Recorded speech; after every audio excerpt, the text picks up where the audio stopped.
great bamboo handles and some bamboo shelving on both sides that flip down when not in use. Okay, so you can get that out the way, and you can put the cover on it for easy storage and to keep it protected from the weather. All right, it has the legs are made out of stainless steel. They're nice and heavy duty. Plus, there are casters on the bottom that has some great locking mechanisms to keep the Kamado grill in place while you're cooking. The assembly time for this only took me about, I think it was about 40 minutes or so. Most of the time was spent screwing the base together. It is heavy, so let me go ahead and show you the inside. Okay, so as I mentioned earlier, this is really not a true 18-inch Kamado grill, okay? This is the inside of it, and this is the standard rack that came with it. So if you measure from the outside to the outside edge of the Kamado grill, it measures 18 inches, okay? So it's an 18 inch as far as its diameter goes. But for actual cooking surface, okay, you got about 15 and a half, 16 inches. Right here has a lift up gate so you can throw wood or what have you down up in here, or additional charcoal when you're doing some grilling, okay?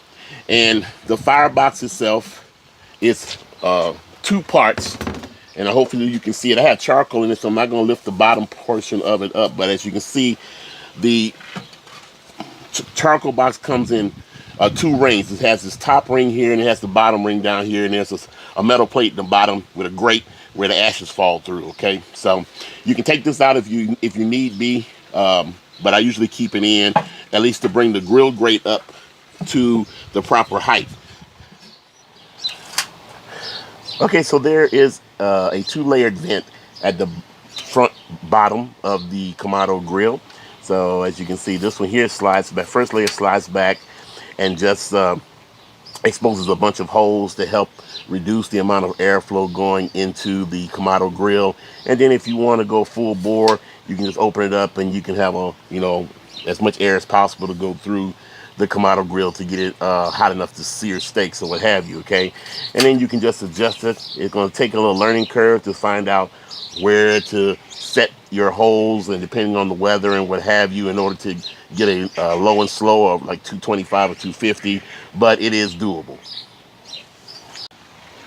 As far as hinge support goes, it has a nice heavy duty hinge on the back holding the lid to the body, some heavy duty springs, and it works really well in supporting the weight of the lid.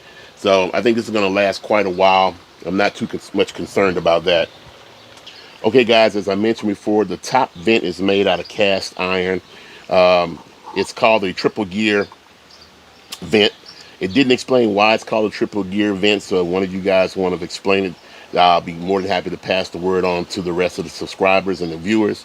But as you can see, you can open up the vent full bore to get as much airflow in here as possible, or you can close it down and control the flower configuration on the top, and then that way you can try to get yourself set up to a low and slow to do some long cooks like pork butts and ribs.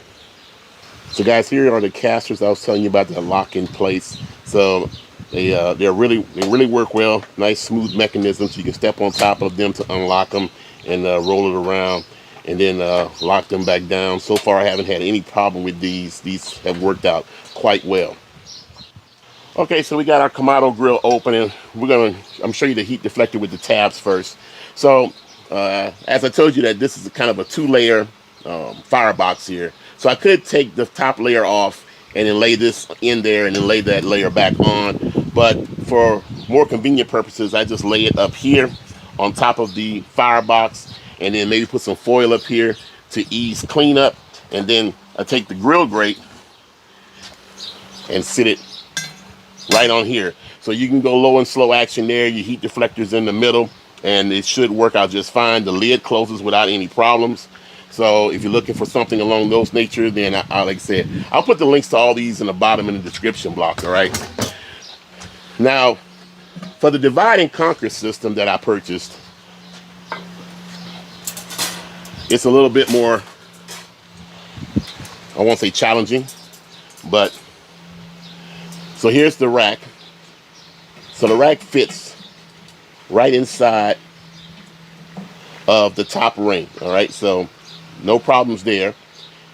And then if I want to do heat deflector or low and slow, then here is the 10 1/4 inch pizza stone that I purchased from Unicook. It was $19, and it'll fit right here, acting as a heat deflector also. Now what I'm going to do is I'm going to coat this with foil for easy cleanup and for better fittage. Okay, so because it's fitting on the inner ring almost exactly, all right? But that should work out just fine. And then of course you have the 2 half moon grates that came with it.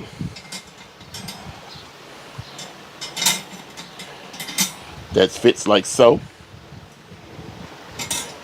Nope, got it upside down. I should get it right. And there. And so now you still have low and slow cooking. As long as you can control your temperature, you should be able to do your pork butts, your ribs, some low and slow chicken or what have you without any direct heat on the meat.